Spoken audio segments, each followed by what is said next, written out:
కర్నూలు జిల్లా నంద్యాల ఉప ఎన్నికలు చంద్రబాబును తీవ్ర అసహనం ఆవేశానికి గురిచేస్తున్నాయి. నియోజకవర్గంలో అకాల ఎన్నికలు బాబు సహనానికి పరీక్ష పెడుతున్నాయి. శిల్పా మోహన్ రెడ్డి వైసీపీలో చేరడంతో భూమా కుటుంబానికి టికెట్ కేటాయించిన చంద్రబాబు పార్టీ గెలుపు బాధ్యతను మంత్రి అఖిల ప్రియ మీద పెట్టారు. ఎన్నికలు జరగనున్న నంద్యాలలో పార్టీని చక్కదిద్దేందుకు నాయకుల మధ్య సఖ్యత పెంచేందుకు బాబు కర్నూలు జిల్లాలో పర్యటించారు. నంద్యాలలో గణనీయ సంఖ్యలో ఉన్న ముస్లిం సోదరులను ఆకర్షించేందుకు ఇఫ్తార్ విందు ఏర్పాటు చేశారు. అయితే ఇఫ్తార్ విందు సాక్షిగా పార్టీ విభేదాలు, వైఫల్యాలు బయటపడడంతో బాబు, మంత్రి అఖిల ప్రియ పార్టీ నేత ఫరూక్పై తీవ్ర ఆగ్రహం వ్యక్తం చేశారట. రంజాన్ మాసాన్ని పురస్కరించుకుని ప్రభుత్వం తరపున ఇఫ్తార్ విందు ఏర్పాటు చేయడం రెండు తెలుగు రాష్ట్రాల్లో ఆది నుంచి ఆనవాయితీగా వస్తోంది. అయితే ఈ విందును ముస్లింలు అధికంగా ఉన్న హైదరాబాద్, విజయవాడలో ఏర్పాటు చేసేవారు. కానీ నంద్యాల ఉప ఎన్నికల నేపథ్యంలో అక్కడి ముస్లింలను ఆకట్టుకునేందుకు ఈసారి ఇఫ్తార్ను బాబు నంద్యాలలో ఏర్పాటు చేశారు. విందుకు భారీ సంఖ్యలో ముస్లిం సోదరులను సమీకరించాలని స్థానిక పార్టీ నేతలను ఆదేశించారు. దాదాపు 50,000 మందికి భోజనాలు సిద్ధం చేశారు.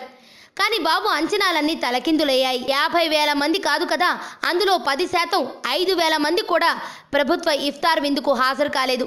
ఇది చంద్రబాబుకు తీవ్ర ఆగ్రహం కలిగించింది.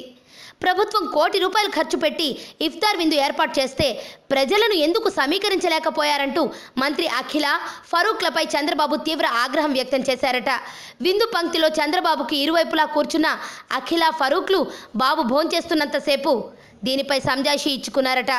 నంద్యాల పార్టీ నేతల్లో విభేదాలు ఏ స్థాయిలో ఉన్నాయో తెలుసుకునేందుకు ఇఫ్తార్ విందు బాబుకు సహాయపడింది. భూమా బ్రహ్మానందరెడ్డి అభ్యర్థిత్వాన్ని ప్రకటిస్తారని ముందే తెలిసిన ఎస్బీవై ఫరూక్ పార్టీకి తమ అనుచరులను తరలించలేదు. ఈ విషయాన్ని అఖిల చంద్రబాబుకు ఫిర్యాదు చేసింది. దీంతో బాబు ఫరూక్ను తీవ్ర స్వరంతో మందలించారట.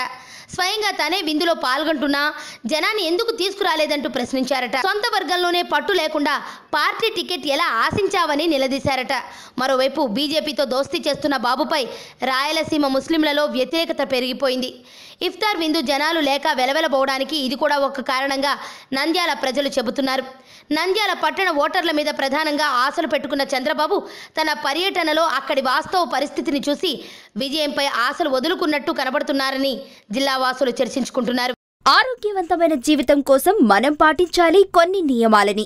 చిన్ని చిట్కాలతో చింతలేని జీవితాన్ని ఎలా గడపాలి అనే దానికి వీక్షిస్తూనే ఉండండి మన ఆరోగ్యం యూట్యూబ్ ఛానల్. మరిన్ని ఆరోగ్య సూత్రాలకు సబ్స్క్రైబ్ చేసుకోండి.